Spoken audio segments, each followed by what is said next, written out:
সুপ্রিয় ছাত্রছাত্রীরা, সরকারি হাজী মোহাম্মদ মহসিন কলেজের ডিগ্রি অনলাইন ক্লাসে আবারও তোমাদেরকে স্বাগতম জানাচ্ছি।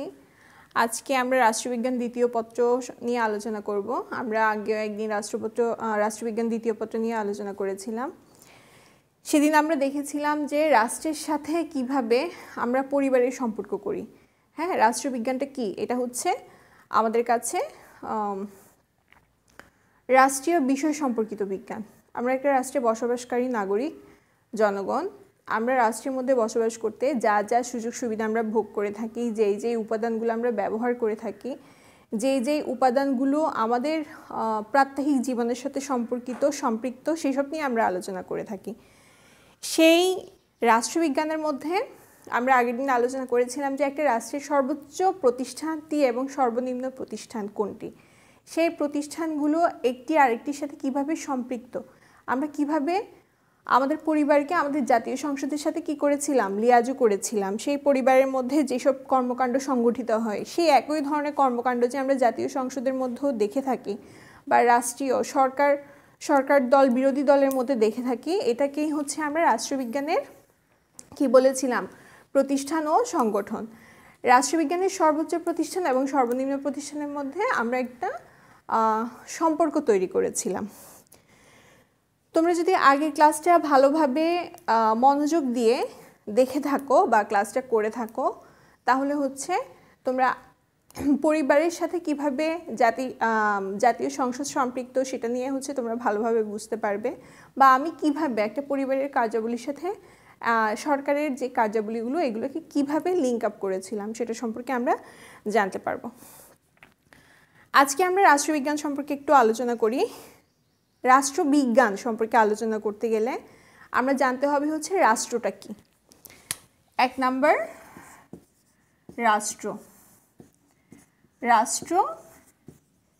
কি? রাষ্ট্র হচ্ছে একটি কি সংগঠন। কোন ধরনের সংগঠন?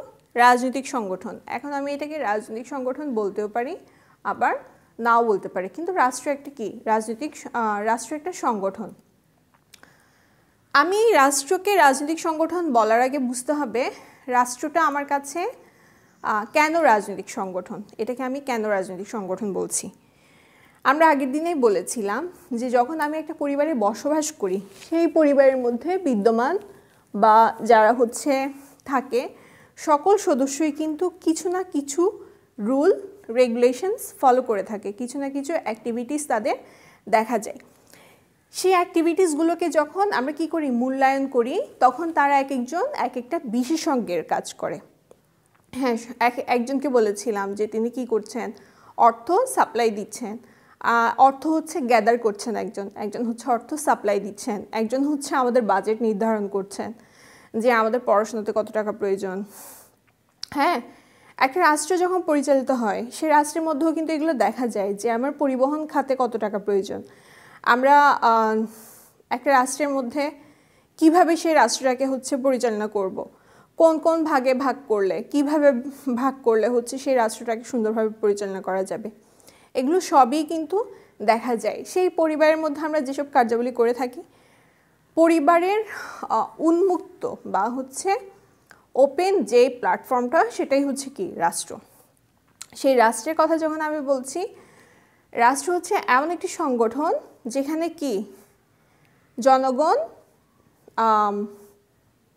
থাকার জন্য একটা কি প্রয়োজন হয়, জনগণ তাদের প্রাত্যহিক কার্যাবলী সম্পাদন করে থাকে। ঠিক আছে, এটাই হচ্ছে কি রাষ্ট্র। সেই রাষ্ট্রের উপাদান আছে। রাষ্ট্রের উপাদানগুলো কি কি? 2 নাম্বারে আসছি, রাষ্ট্রের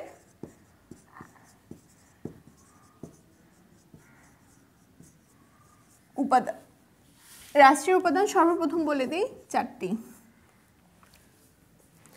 আমরা অনেকেই জানি রাষ্ট্রের উপাদান 4টি। আমরা যারা আর্টস ব্যাকগ্রাউন্ডে ছিলাম, আর্টস থেকে যারা এসছি, আমরা মোটামুটি অনেকেই জানি যে রাষ্ট্রের 4টি উপাদানগুলো কি কি। জনগণ, ভূখণ্ড, সরকার, সার্বভৌমত্ব। এখন আমি এই রাষ্ট্রের 4টি উপাদানের কথা যখন বলছি, সে সময়ের মধ্যে আমাদের পরীক্ষায় অনেক সময় প্রশ্ন আসে যে রাষ্ট্রের সবচেয়ে গুরুত্বপূর্ণ উপাদান কোনটি। হ্যাঁ, একটা আছে হচ্ছে গুরুত্বপূর্ণ উপাদান, একটা আছে হচ্ছে মুখ্য উপাদান। বা প্রধান উপাদান। এখন গুরুত্বপূর্ণ উপাদানের কথা বলতে গেলে গুরুত্বপূর্ণ উপাদান কোনটি? সার্বভৌমত্ব। সার্বভৌমত্ব কি? সার্বভৌমত্ব হচ্ছে যখন একটি নির্দিষ্ট অঞ্চলের মধ্যে বসবাসকারী জনগণ তাদের যে শাসন কার্য সেটা নিজেরাই পরিচালনা করে থাকে, সেখানে বাইরের কোনো ধরনের হস্তক্ষেপ থাকে না, সেটাকে বলা হয় হচ্ছে সার্বভৌমত্ব। কিন্তু যদি বলে যে মুখ্য উপাদান কোনটি, সেই সময় আমার কি হবে?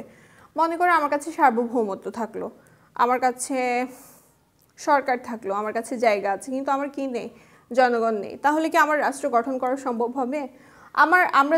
আমরা দেখতে পাচ্ছি যে ফিলিস্তিন, হ্যাঁ ফিলিস্তিন একটা, আচ্ছা আমরা আগে সর্বপ্রথমে লিখে নেই 4টি উপাদানগুলো কি কি।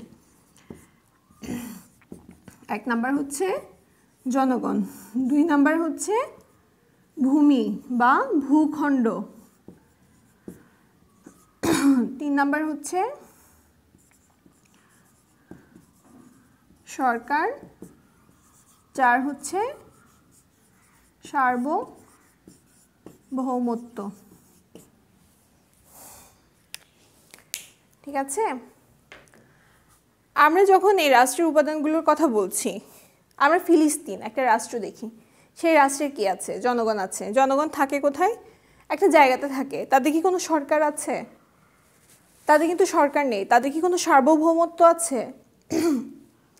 তাদের কিন্তু কোনো সার্বভৌমত্ব নেই। তারা কি করে? তাদেরকে কারা পরিচালনা করে থাকে? ইসরায়েল রাষ্ট্রের দ্বারা তারা হচ্ছে সবসময় শোষিত হচ্ছে, আক্রমণ হচ্ছে। এখন তারপরেও কিন্তু আমরা ফিলিস্তিনকে একটা রাষ্ট্র হিসেবে বলে থাকি, হ্যাঁ রাষ্ট্রের স্বীকৃতি দিয়েছি বা রাষ্ট্র হিসেবে তার একটা মর্যাদা আছে। জাতিসংঘে ফিলিস্তিন একটা পর্যবেক্ষক রাষ্ট্র হিসেবে কিন্তু আছে। তার মানে কোনো না কোনোভাবে জাতিসংঘেরও কিন্তু ফিলিস্তিনকে একটা রাষ্ট্র হিসেবে প্রতিষ্ঠিত করার বা একটা রাষ্ট্র হিসেবে অস্তিত্ব প্রদান করার যে সম্মতিটা সেটা আছে। এখন মনে করো আমার জনগণ নাই, ঠিক আছে, ফিলিস্তিন একটা গাজা একটা উপত্যকা আছে, ফিলিস্তিন একটা অঞ্চল আছে, সেই অঞ্চলের মধ্যে কোনো জনগণ নেই। মনে করো আমাদের সেন্ট মার্টিন, হ্যাঁ সেন্ট মার্টিন কি আছে? একটা জায়গা আছে, একটা দ্বীপ আছে, সেই দ্বীপের মধ্যে কোনো মানুষ বসবাস করে না। তাহলে কি আমি যাব সেই জায়গাতে? সেখানে আমার লাইফ রিস্ক থাকতে পারে, সেখানে কি আমি কখনোই যাব? কখনোই আমি যাব না। তার মানে রাষ্ট্রের সবচেয়ে যে গুরুত্বপূর্ণ উপাদানটা, মুখ্য উপাদানটা, সেটা হচ্ছে আমার কাছে জনগণ। ঠিক আছে, জনগণ না থাকলে কি লাগবে না, একটা রাষ্ট্র প্রতিষ্ঠিত হওয়ার কোনো প্রশ্নই আসে না। যেমন মহসিন কলেজ একটা কলেজ, ঠিক আছে, সেই কলেজের মধ্যে কি আছে? বিশাল বড় একটা জায়গা আছে, হ্যাঁ সেখানে আমাদের অ্যাডমিনিস্ট্রেশন আছে, আমাদের প্রিন্সিপাল স্যার আছেন, ভাইস প্রিন্সিপাল স্যার আছেন, আমরা অনেক টিচার আছি, কতগুলো বিল্ডিং আছে, বিল্ডিংয়ে কতগুলো চেয়ার টেবিল আছে। সেই চেয়ার টেবিলে পড়াশোনা কারা করবে? সেই চেয়ার টেবিলে পড়াশোনা করার জন্য বা সেই চেয়ার টেবিলে বসার জন্য, সেই ক্লাসরুমে বসার জন্য যদি কোনো স্টুডেন্টই না থাকে, তাহলে আমি কার জন্য বকবক করব বা কার জন্য কথা বলবো? সেটা কি কোনো গুরুত্ব আছে? তোমরা যদি আমার ক্লাসে পার্টিসিপেট না করো, তাহলে কি আমার ক্লাসের এই কোনো গুরুত্ব থাকবে? না, থাকবে না। এই জন্য সর্বপ্রথম যে গুরুত্বপূর্ণ উপাদানটা সেটা কি? আমার ছাত্রছাত্রী। সেই ছাত্রছাত্রী এসে ক্লাস করার জন্য, ঠিক আছে, কি প্রয়োজন? একটা ক্লাসরুম প্রয়োজন, তার মানে একটা জায়গা প্রয়োজন। মনে করো মহসিন কলেজ হয়তো একটা প্ল্যাটফর্ম আছে, আমরা অনেক সময় দেখি যে কতগুলি স্কুল আছে, ভ্রাম্যমাণ স্কুল পথ শিশুদেরকে নিয়ে তৈরি হয়। বা হচ্ছে আমরা যারা হাওড় এলাকায় যাই, হাওড় এলাকায় কিন্তু দেখি যে হাওড় এলাকাতে কোনো বিল্ডিং নেই, স্কুল বিল্ডিং নেই, তারা হচ্ছে নৌকাতে বা হচ্ছে কোনো একটা পাহাড়ে এই ধরনের বসে বসে কি করছে? ক্লাস করাচ্ছে স্টুডেন্টদেরকে। সেই হাওড় অঞ্চলের স্টুডেন্টরাও কিন্তু, ছেলেমেয়েরাও কিন্তু পড়াশোনা করছে। কিভাবে করছে? বিভিন্ন এনজিওদের যে পরিচালিত স্কুলগুলো আছে, কলেজগুলো আছে, এগুলোর মাধ্যমে পড়াশোনা করছে। তার মানে আমার কাছে যখন ইন্টারেস্ট গ্রুপ আছে, ইন্টারেস্ট গ্রুপটা কারা? ছাত্রছাত্রী আছে, তাদের জন্য আমি কি করছি? একটা স্কুলের ব্যবস্থা করছি। তার মানে সেটা কি? একটা জায়গা। সেই জায়গাতে আমি সুন্দরভাবে নিজেদেরকে পরিচালনা করার জন্য আমি আজকে তোমাদের রাষ্ট্রবিজ্ঞান 2য় পত্রের ক্লাস নিচ্ছি, হ্যাঁ, কিন্তু তোমাদের ইসলামের ইতিহাস ক্লাস নেওয়া বা হচ্ছে অর্থনীতি ক্লাস নেওয়া, এটা কি আমার পক্ষে নেওয়া সম্ভব? সম্ভব না। এক একটা ক্লাসের দায়িত্ব কিন্তু এক একটা ডিপার্টমেন্টের উপর থাকে। তার মানে আমাকে কি করে দিচ্ছে, আমাকে আমার ক্লাসগুলো ভাগ করে দিচ্ছে। কে করে দিচ্ছে এই ভাগটা? আমার যে প্রিন্সিপাল স্যার আছেন, আমার যে ভাইস প্রিন্সিপাল স্যার আছেন, তারা আমাকে এই ক্লাস নেওয়ার দায়িত্বটা ভাগ করে দিচ্ছে। যে এই কাজটা করছে, যে আমরা সুন্দরভাবে নিজেদেরকে পরিচালনা করব, সুন্দরভাবে নিজেরা হচ্ছে কোনো ধরনের সমস্যা ছাড়া কি করব, নিজেদের কাজগুলো করে থাকব, সেটার জন্য আমাদেরকে একটা কি করে দেওয়া হয়েছে, প্রতিষ্ঠান গঠন করে দেওয়া হয়েছে বা হচ্ছে প্রশাসন গঠন করে দেওয়া হয়েছে, যেটাকে বলা হচ্ছে সরকার। ঠিক আছে, এই যে 3 নম্বরে সরকার। আর আমি এখন কি করছি, আমরা যখন রুটিন, তোমাদের জন্য যখন রুটিন সেট আপ করে থাকি, তখন দেখি যে হ্যাঁ সকাল 10টা থেকে একটা ক্লাস, সকাল 11টা থেকে একটা ক্লাস, সকাল 12টা থেকে একটা ক্লাস, ঠিক না? বা দুপুর 12টা থেকে একটা ক্লাস। এই যে ক্লাসগুলা, যেই ক্লাসের সময় সেই ক্লাসে কিন্তু কি হচ্ছে, সম্প্রচার হচ্ছে। সেই সময় কিন্তু অন্য কোনো ক্লাস সম্প্রচার হচ্ছে না।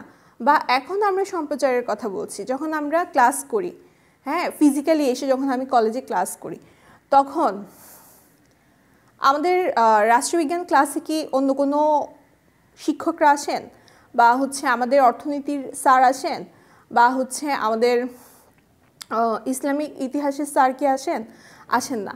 যখন রাষ্ট্রবিজ্ঞানের ক্লাস থাকে তখন রাষ্ট্রবিজ্ঞানের স্যাররাই যান। এই যে আমাকে একটা সময়ের জন্য একটা জায়গার উপর বা একটা ক্লাসরুমের উপর প্রতিনিধিত্ব করার জন্য যে ক্ষমতাটা দেয়া হয়েছে, এটাই হচ্ছে কি সার্বভৌমত্ব। এই 4টি উপাদান মিলে একটি রাষ্ট্র গঠন করা সম্ভব। এই 4টি উপাদান। তাহলে আমি একটু আগে বলেছি যে ফিলিস্তিনের কি নেই, সরকার নেই, সার্বভৌমত্ব নেই। তারপরেও কিন্তু এই দুটো অঞ্চল নিয়ে ফিলিস্তিন একটা রাষ্ট্র গঠন হয়েছে। আমি এখন বলি ফিলিস্তিন রাষ্ট্রটা গঠন হয়েছে দুটো উপাদান ছাড়া, কিন্তু আমার রাষ্ট্রের উপাদান হচ্ছে কয়টি? 4টি। তাহলে এটা কোন ধরনের রাষ্ট্রের উপাদান? এটা হচ্ছে আদর্শ বা কল্যাণমূলক। ঠিক আছে, আদর্শ রাষ্ট্র বা কল্যাণমূলক রাষ্ট্রের উপাদান। আমি যখন একটা রাষ্ট্রকে আদর্শ রাষ্ট্র বলবো বা হচ্ছে কল্যাণমূলক বা ওয়েলফেয়ার স্টেট বলবো, তখন আমার ওই রাষ্ট্রের মধ্যে এই 4টি উপাদান থাকা বাধ্যতামূলক। ঠিক আছে, এই রাষ্ট্রের উপাদান, রাষ্ট্রের জনগণ, ভূখণ্ড, সরকার, সার্বভৌমত্ব, এই 4টি উপাদান নিয়ে একটা আদর্শ রাষ্ট্র গঠিত হবে। সেই আদর্শ রাষ্ট্রের মধ্যে আমাদের সরকার কি করবে? আমাদের প্রতিনিধি হিসেবে কাজ করে থাকবেন। সেই সরকারি প্রতিষ্ঠানগুলোর মধ্যে যত ধরনের প্রতিষ্ঠান আছে, রাষ্ট্রের মধ্যে বিদ্যমান যত ধরনের প্রতিষ্ঠান আছে, সকল প্রতিষ্ঠানে কিন্তু একইভাবে আমরা কার্যাবলী করে থাকি। আগের ক্লাসে আমি বলেছিলাম আমাদের জাতীয় সংসদ আর আমাদের পরিবার দুটো কি সমপর্যায়ে। এখন তোমরা যদি ক্লাসটা করে থাকো তাহলে হচ্ছে অনেকেই আমার এই কথার সাথে অপোজ করতে পারো। কিভাবে আমরা অপোজ করব? আমরা হয়তো বলতে পারি যে আচ্ছা, জাতীয় সংসদের মধ্যে তো ওয়াকআউট হয়, হ্যাঁ ঝগড়াঝাটি হয়, সরকারি দল বিরোধী দলের মধ্যে হচ্ছে বিভিন্ন ধরনের বাকবিতণ্ডা হয়, তাহলে আমরা কিভাবে আমাদের রাষ্ট্রীয় দলকে আর না আমাদের পরিবারকে আর হচ্ছে জাতীয় সংসদকে একসাথে ম্যাচ করছি? আমি যখন জাতীয় সংসদের মধ্যে দেখি, তখন জাতীয় সংসদের মধ্যে আমার দেখা যায় সরকার দল থাকেন আবার বিরোধী দল থাকেন। সেই দুটো দলের মধ্যে বাকবিতণ্ডা হচ্ছে। একটা দল আরেকটা দলের উপর কি কড়া ভাষায় সমালোচনা করছে বা হচ্ছে ওয়াকআউট করছে। সেই একই কার্যাবলী আমরা পরিবারের মধ্যে কি দেখি না?